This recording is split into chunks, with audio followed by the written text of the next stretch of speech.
Just subscribe the button and click the bell icon and go to the and just click the link below for everything.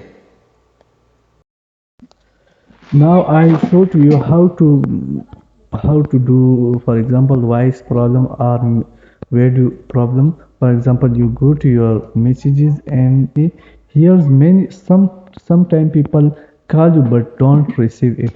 This is the my messenger. I just show to you here. This is a message of my friend who messaged to me, but I don't receive her message or call.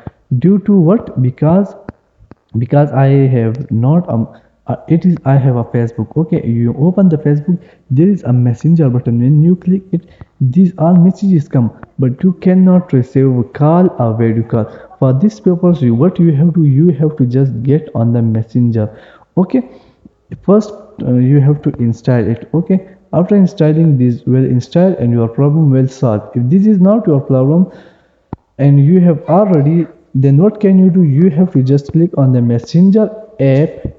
Okay, their app info will come, you have to click it. But if not come, you have to just click on the setting button, and after setting you have to go to the apps.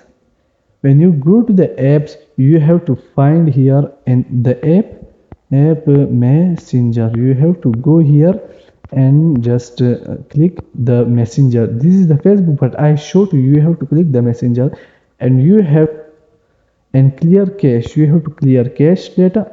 You have to clear cache. Okay, and second is you have to click on the permission and you have to give all you have to give the microphone permission, telephone you have to select all these permission. Okay, on your messenger app. After this if your problem solved, that's very enough for you. If not solved, what you have to do, just click on the memory and click on the, if this is very confused, you have to do something from your internal storage. Okay, and that's enough, your problem will solve from this problem. Okay, thanks for watching.